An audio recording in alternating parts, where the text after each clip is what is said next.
John, we got problem. John. Oh, shit. Hurry up. It's the closed loop. Open the hatch in the next room. Yeah.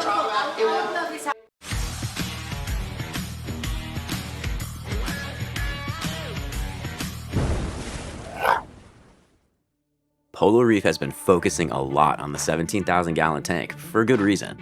And today, that mission continues. But along the way, the team also gives some attention to one of their favorite tanks. They tend to some clams, find some monstrous pests, and they hit yet another roadblock. Today, they're scheduled to have a full house. But before everyone else arrives, Max works quickly to help some of the large clams in the back tank. One issue the clams at Polo Reef have been facing is an infestation of Astorina starfish. Alright, so we're just cleaning off the shells of the clams, just some Sidorina stars and bristleworms. Just want to make sure nothing's getting in the base of their foot, so we clean them off occasionally. Like many things at Polo Reef, they have a unique solution for this problem. These are harlequin shrimp. Don't be fooled by their amazing looks. They are specialized hunters and notorious for taking care of some pests. Max finishes scrubbing the clams and adding the shrimp just in time. Back up front, the rest of the team arrives and briefs Michelle on her dive for today. This dive is going to have a lot of moving parts. A massive shipment of some large colonies has arrived today from Shelf Aquatics. The dive plan is to move massive colonies around the tank to make way for this new shipment. Andrew has been working with Shelf Aquatics for some time now and has decided that for this shipment, they'll not go through a rigorous quarantine process. Instead, they'll have Alex the vet look over each piece meticulously and give them a dip before they go into the 17,000 gallon tank. Everything seems to be laid out, the team understands the plan, and everyone's in good spirits. But just as they're preparing for their dive, the day takes a quick detour. Whoa, shit. Oh, that's hot. John, we got problem. Just fucking fell down. John! Oh, shit. Hurry up! It's the closed loop.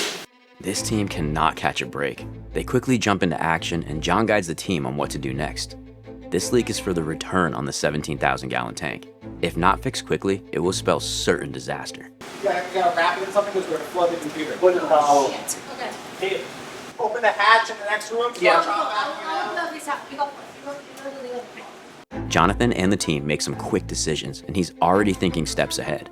He understands that a leak in this area could potentially hit the main computer, which could absolutely take this tank offline. He sends Supermax and Dunn to the back to open one of the hatches where water is leaking to immediately suck it up before it hits the computer.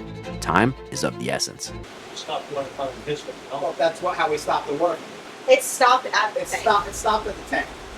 Luckily, they're able to stop water from returning to the tank, but the job's not done. Jonathan understands that they're going to need some parts for this repair, so he wastes no time rattling off exactly what's needed. Good thing Patty's there to take note and jump into action. Anything else that I can get? 6x2 and a scheduled ADT and a 6x2 bushing. She heads out to grab some spare parts and will return shortly. For now, this crisis, it's averted, but definitely not over. We were moving some pieces of wood on top of the 17,000 tank to do some maintenance up there, and one slipped and it hit part of the closed loop return pipe where the 2-inch goes into the 6-inch header.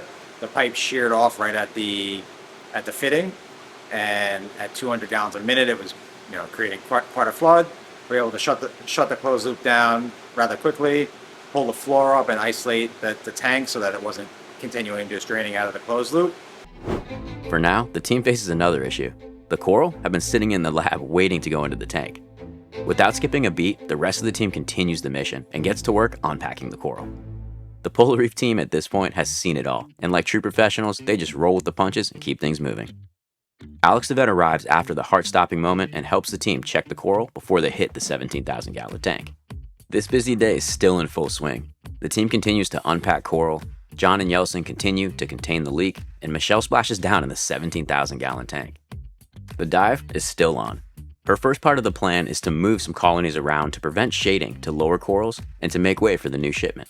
She starts by moving a large colony to the top right part of the tank. She's staging it here for now while she clears an area below where it will eventually end up. Next, she grabs a smaller piece from the middle to place in the top right near the famous and healthy polo anemone. With these smaller tasks out of the way, she shifts her attention to a much more difficult mission. She heads to the left part of the tank for one of her bigger tasks of the day. she needs to remove and reposition a large Monty that is half dead. The team hopes that they can position it better to bring it back to life. This piece, it's been in place for a while, so she asks for help from above to lend a hand. After prying this piece for a bit, they're able to dislodge it and carefully move it. As they get it into place, Andrew and John are there to decide how it should sit. I don't know if she should spin it so the dead part's down. Right. And the live part's in the back. Yeah, I think she should leave it like that, because then it's kind of like... Exactly. Michelle works on getting it into place. This particular cup, it's deep, so Michelle needs a hammer to knock off some rock to get it to sit the way that Andrew wants. With a little elbow grease, voila, it's a perfect fit. Now, she's on to the next task of the day. As she repositions, the team pauses to discuss a bit. I think some of those rocks up top, like The milk is going to go to the right of the cup, I guess, in between the A-Biz power head and the 6-inch return. Next, she'll reposition another large colony to the top of the tank. But this colony is going high up, so she asks for a mysterious hand from above again. With Andrew's roadmap in mind, they begin to move the large colony to another spot. I'm just worried about the canyon flow. Okay, that's a little better. That's better because the flow. See that canyon? Yeah. From that cannon? Yeah. Yeah, that's better. Moving these two large colonies has helped to open up the tank even more, allowing the space for the new coral. Play some corals, baby. And with that, the race, it's on. After Alex the vet looked over each piece and gave it the polo dip, the new coral are ready to enter the tank. Michelle jumps back into the tank with her arms full of coral, and with direction from the team, she starts to fill up the 17,000-gallon tank. While Michelle and the team continue the dive, another team arrives, but this time they're focusing on something entirely different: the beloved 900-gallon dropdown. The Polo Reef team has been through it all with this tank, from it arriving cracked to being hoisted over the house with a giant crane, to diving in to build a one-of-a-kind chalice wall. This tank, it's come a long way. After waiting a long time, today, the 900-gallon dropdown will finally feel complete. The team arrives to install cabinetry for the bottom and top of the tank, and the team is super excited to see what it looks like at the end. Back on the other side of the living room, Michelle is still hard at work during her dive. By now, she's placed a lot of coral and continues the renovation, piece by piece. We could give her that big piece on the shelf. No, but is that all for aqua? Yeah, I don't know. Any more acros? Come on, Joe. At Polo Reef, there's always more acros. Doug grabs one of the larger colonies from the QT tank that's been in there for a while. Meanwhile, in the back, Alex has finished checking all the colonies and dipping them. He now shifts his attention to something both disturbing and really cool. As he's inspecting some Goniopora, he finds one of the largest pests Polo Reef has ever seen. So here we have a Goniopora eating nudibranch. They used to be fairly uncommon. It's something that we're seeing more and more frequently these days. This one's a pretty large specimen. Took him off the Goni that he was on, and now we're just filming him in a petri dish just so you can see what is actually nudibranch versus what is Goniopora. They look incredibly similar when they're together, especially if the Goni's still remotely healthy. The tentacles on the nudibranch versus the tentacle of the Goni are very, very, very similar. It becomes extremely difficult to distinguish the two of them apart until the Goni starts dying. Once the Goni starts dying and receding, and then you still see a fluffy mass, and you see the nudibranch is more obvious. While Alex looks more into this massive beast, Michelle is finishing up her dive in the 17,000-gallon tank. John and Andrew take a moment to debrief. You can find some beautiful stags, and like you Yeah, had in that your cup. favorite one. Yeah, that one thing, I love that thing. we got to get one of those. Yeah, I don't know what It's that on blue and Yeah, purple. yeah, like blue, green, purple. It was like just... The 17,000-gallon tank continues its journey back to health, and each day, it continues to amaze the team.